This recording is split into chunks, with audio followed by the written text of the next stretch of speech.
On the second topic of our conversation with boxing expert Ryan Songalia, who was smoking a cigar earlier. Uh, Let us now talk about these Filipino boxers who are now trying to make a name for themselves in the international stage. And we start with a Filipino-Japanese who fought mainly in the Philippines and made his debut in Japan last week. And we're talking about Filipino-Japanese Go Osaka, who already has registered 5 wins, 4 wins by knockout. Ryan? Yes. Go Osaka, for a lot of Filipino fans, they may have seen him when he fought. He was fighting under the Ala Boxing stable early in his career. He's his mother is Japanese. His mother is Filipino. His father is Japanese, and he was living in La Union. Very exciting southpaw, very aggressive, all out. Has a very strong left hand. But it turns out he ran into his first defeat this week. He lost to Ryo Nakai by a unanimous decision, 77-75. It was, from what I've read on Asian Boxing's website, it was an exciting fight. Osaka probably learned a very serious lesson there. It's just different. There's a different level of competition.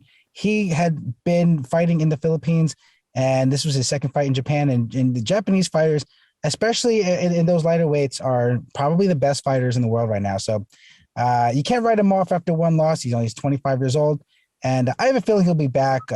Very exciting fighter to watch. And he just knows how to get to his opponents. He probably has to be a little bit more subtle with it, because sometimes, from what I've seen, he goes straight in. He's there to be hit, and you can't just have those kinds of back and forth exchanges, throughout your career. It'll take its toll. He's already fighting at the 8-round level, so this is going to be, I think, something of a learning lesson for him. Another fighter who is trying to make a name for himself, mga kaibigan, is a Filipino-British fighter named Youssef Kumari. Youssef was born in London to a Moroccan father and a Filipina mother, who's a native of Alibeng, Sison in Pangasinan. Ryan, as far as Kumari is concerned, how will his lineage of having a Moroccan father and a Filipino mother work well for him? It's interesting. He'll be kind of like a latter-day Casablanca, perhaps. He's a very exciting fighter from what I've seen. He can box. He's a counterpuncher. He has a little, bit of a national amateur background in the UK. He told me that he actually got into boxing watching the first Pacquiao Morales card. And even though he's from London and his father's Moroccan, he has roots in the Philippines, as we mentioned. And he's even been to Pangasinan. He's seen his mother's home village. It would be great to see if he can fight in the U.S. I'm sorry, in the Philippines, because he has a lot of pride for being Filipino. And he's actually going to be having a big step up this month. He's fighting Jorge David Castaneda, who is 14-1, on the Dillian White Otto Wallin card in London later this month. That's for the interim WBC heavyweight title. Kumari is actually managed by Dillian White, so he has some class fighters around him, and it's going to be interesting to see as he steps up in class, what he does with his career, because he's a very driven young fighter. And now, mga kaibigan, we now feature 2 brothers, 17 years old, both are around 5'11" in height. Junior featherweights with a very impressive background, and so far, no losses as far as the brothers are concerned. We're talking about Filipino Americans Chavez and Angel Barrientos. Ryan, tell us more about them. Well, Angel Barrientos has one defeat, but he's come back from that.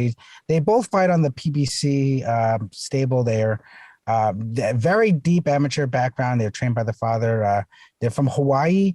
They're Filipino-Mexicans. So it's like they're like Pacquiao Morales is, walking Pacquiao Morales is, but they are built like Diego Corrales, right? Mm-hmm. So they're 5'11", fighting at 122 pounds. I think they're going to fill in as they get older.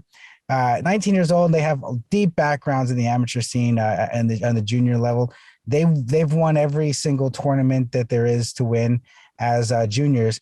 The one thing is, I think that they have to adjust more to the professional style. Angel Barrientos, in his one defeat, he got caught a lot going straight back, and that's a no-no, in professional boxing. So they made some amateur mistakes, but I think as they get older, they will adjust. They're teenagers still, and they turned professional very young, and they didn't really get a chance to fight on the elite level, as open class boxers. So they're really kind of learning on the job. I don't care if you have 200 youth, junior Olympic title fights. When you're fighting against grown men, it's a different level. So that's something that they have to learn. But their success kind of reminds me of, the early 2000s when you had very good Filipino American talent coming up in the amateur scene. You had Nonito Donaire, Glenn Donaire, Brian Valoria. Those were exciting times, Bruno Escalante. And I want to see what they can turn up, because these are some very well schooled fighters, and they've fought everyone at the on the national and international scene as teenagers.